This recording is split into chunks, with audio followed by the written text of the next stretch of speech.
Welcome to my video, No More Gimmes, Understanding Fair Play and Rules of Golf. This video is designed to help you better understand the rules of golf, the spirit of the game, and how these elements contribute to the joy and challenge of playing golf. Whether you're a seasoned golfer or new to the game, I hope my experiences and insights will enhance your appreciation and enjoyment of golf.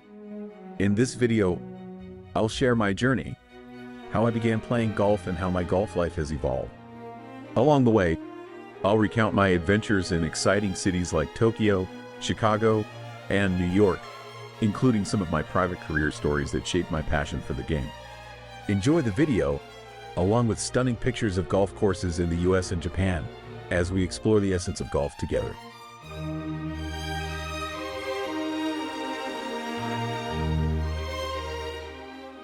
Born in 1953 during Japan's post-war economic boom, my journey took me through Tokyo before landing in Chicago in 1981.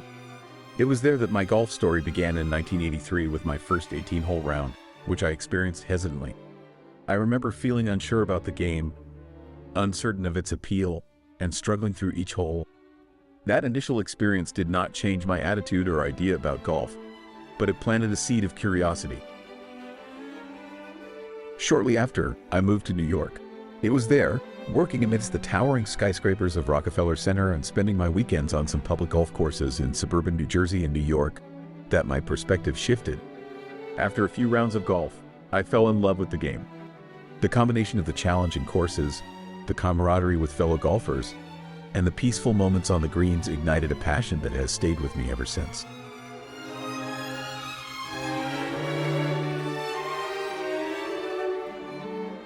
At that time, I barely knew anything about golf rules, so we played casual golf. It was only $10 to $15 for 18 holes carrying our own caddy bag, and we played by our own house rules, cheerfully moving balls when the lie was unfairly poor. On weekends, at the nearby public course, I lined up early to get a tee time and often played 2 rounds a day. My goal was to break 100 as soon as possible under the house rules, and I achieved this in 3 months. Though I'm not sure I counted my strokes and penalties properly. The allure of tournaments for average golfers soon beckoned. However, participating in tournaments exposed a harsh reality: my complete lack of knowledge about the rules. I still remember the scramble to find the correct relief for a ball on the cart path. The concept of the nearest point of relief and its meaning were a wake-up call. In my early days, blinded by the desire to improve my score, I hadn't grasped the importance of knowing the correct rules. The rule book, untouched. I didn't even know the difference between red and yellow stakes. You may know the difference, but for your reference, red penalty areas are more generous regarding relief options, as shown in the diagram. If this were a yellow penalty area, option 3 for relief would not be allowed. Additionally, I did not follow the proper ball dropping procedures, which were different from today's rules. It's too late to change the past, but unintentional violations were likely a part of those early tournaments. By the time my knowledge of the rules had grown modestly, I had joined a private club in 1990 and started competing in club events. My golf game improved significantly at the club. The 1996 Club Championship final match, which went to the grueling 37th playoff hole before I was defeated, stands as a testament to how my level of play had improved over a few years. This intense competition underscored the importance of understanding the rules, not just for fair play but also for appreciating the game's depth and gaining the tools to compete wisely. Do you know the line in the rule book, "Play the course as you find it and play the ball as it lies"? This principle encapsulates the true spirit of golf, teaching players to respect natural challenges and develop integrity and honesty in their play. Golf is a game that respects the uncertainty of the ball's lie. There are situations where golfers are allowed a free drop or relief, and there are circumstances where golfers must take a one-stroke penalty relief. Except for some special relief cases, golfers must drop the ball from knee height into the relief area, a change from the shoulder height drop required before the 2019 rule change. By lowering the height, the chance of keeping the ball within the relief area increased. However, the requirement of dropping the ball rather than placing it preserved the challenge and the essence of the game. Traditionally, golf rules have been revised every 4 years, typically involving minor tweaks to improve clarity or address specific issues. However, the 2019 revisions were a different story. This list highlights only the major changes that significantly impacted the game, yet it's important to acknowledge that numerous other modifications also influenced how the game is played. The changes introduced in the 2019 revision were more drastic than any previous alterations, with the aim of simplifying the rules and removing many restrictions, thereby making the game more accessible for new players. The changes included more lenient dropping procedures, relaxed rules around hazards, and streamlined rules for putting greens in bunkers. These updates not only made the game easier to understand for players of all levels, but also helped maintain the flow of the game, allowing for a more enjoyable experience on the course. However, these changes can also challenge seasoned golfers accustomed to the older rules. With years of experience under their belts, some veteran players might unintentionally violate the new, more relaxed regulations. Particularly confusing are the additional changes made to back-on-the-line relief procedures in 2023. This creates a potential penalty hurdle for seasoned golfers who had just adapted to the 2019 revisions. Grappling with two sets of rule changes within a short time frame can be frustrating and lead to unintentional mistakes.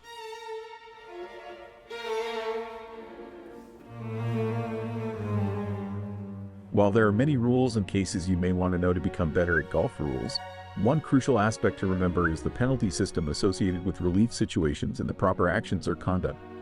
For example, if a player causes the ball to move, it is a mistake that requires relief with a one-stroke penalty. In such cases, the player must replace the ball to its original spot as the relief and incur a one-stroke penalty.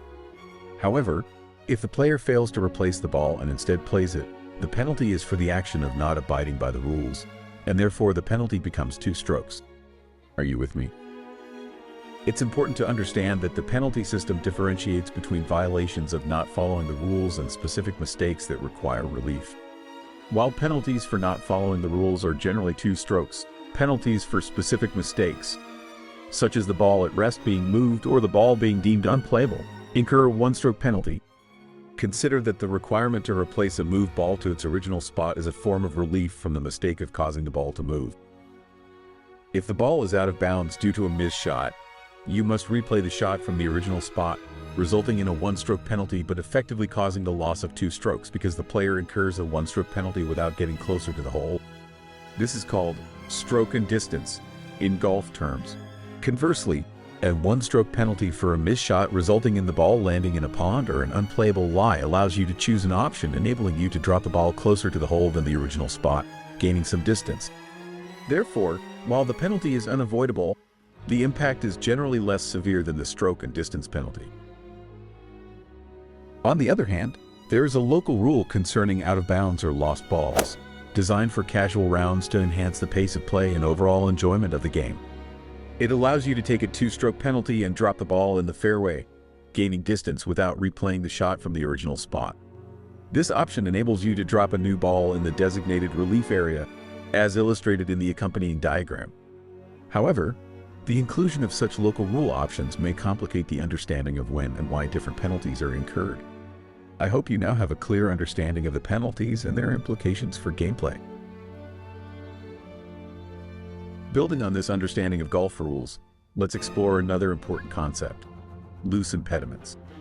This term refers to natural objects such as stones, leaves, twigs, or branches that are not fixed or growing, provided they are not solidly embedded or growing. The key point is that these objects are not fixed or growing. For example, if leaves from a tree fall during a practice swing, or if a turf that is half attached to the ground near the ball is removed, a 2-stroke penalty is imposed. Understanding the penalty system and the concept of loose impediments is crucial for enhancing course management skills and improving your overall performance on the course. Furthermore, it is critical to be aware that the golf course comprises 5 distinct areas, each with its unique rules requiring different considerations. Notably, the rules applied to the balls on the green are very different from those of other areas. Particularly, 2019's various changes in the rules make them simpler and easier to understand, but can confuse golfers who are familiar with the old rules. In the rule book, there are dedicated sections, including the putting green, Rule 13, along with the teeing area, Rule 6.2, bunker, Rule 12, and penalty area, Rule 17. Many significant rule changes made in 2019 are associated with Rules 12, 13, and 17. There are numerous rules concerned with relief. Understanding the distinction between free relief and penalty relief is important in navigating the rules of golf. Despite the principle of the game, where the ball must be played as it lies, players are often allowed to lift the ball under certain circumstances. When it comes to free relief, grasping the concept of the nearest point of relief becomes crucial to playing without penalty and ensuring you're not playing from the wrong place. It is extremely important to clearly understand the nearest point of relief, the relief area, and the ball drop procedures. Let's look at the diagram showcased earlier to explain the experience of my old days.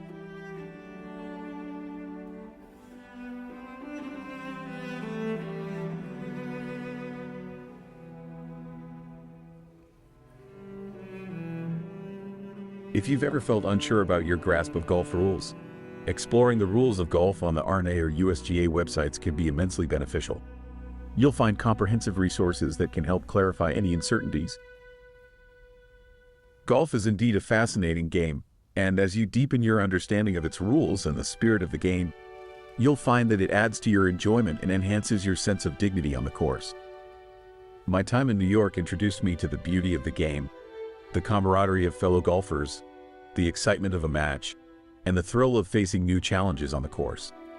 I learned about the spirit of golf and the importance of fair play, which necessitates gaining knowledge of golf rules. There, my love for golf blossomed, and I immersed myself in the rich tapestry of the golfing community. Upon returning to Japan in 2007, I discovered a new perspective on golf. While I still played some competitive games, I began to enjoy more relaxed rounds. I traveled and played on many golf courses in both the US and Japan. Since then, as showcased in this video, I have played on some of the world's top courses, including Pine Valley, the Bandon Dunes Golf Resort courses, Whistling Straits, Kawana Hotel Fuji Course, and Kasumigaseki Country Club, to name a few. It's been an unforgettable pleasure. Every summer before the COVID-19 pandemic, I embarked on trips to the US, not only to indulge in rounds of golf but also to immerse myself in the breathtaking landscapes of national parks and other scenic spots.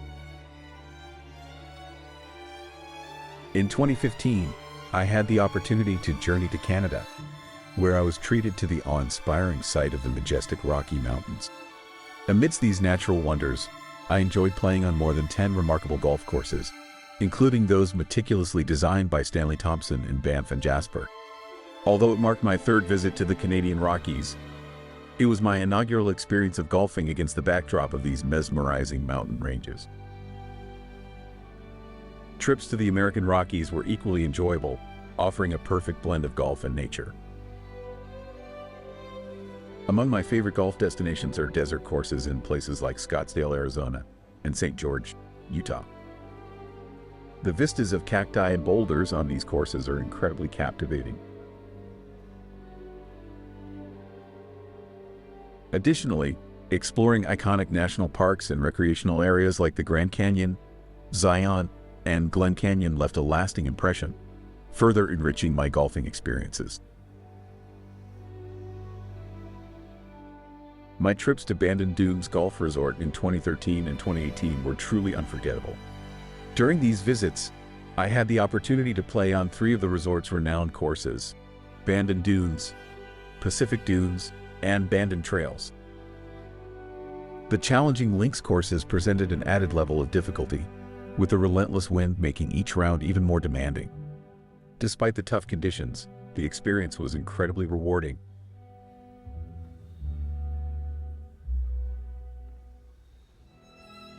Additionally, in 2009, 2011, and 2017, I had the pleasure of visiting New York, participating in the member guest tournaments at the club where I was a member from 1990 to 2006, and reconnecting with my old friends. During my last visit, I witnessed the rise of the new World Trade Center and the emergence of skyscrapers that now grace the skyline. The ever-evolving landscape of this city mirrors the chapters of my own life, a journey of discovery, growth, and the enduring spirit of the city.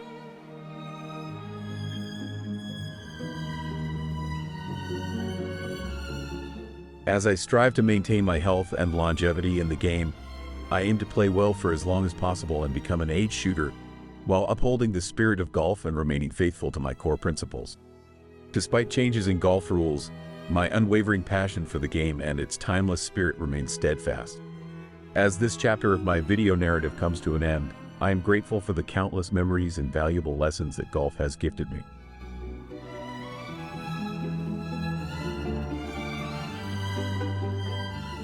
Thank you for joining me on this journey, and may your own adventures in golf be filled with as much joy, growth, and passion as mine have been. Until next time, keep swinging, smiling, and enjoying the game that brings us all together, golf.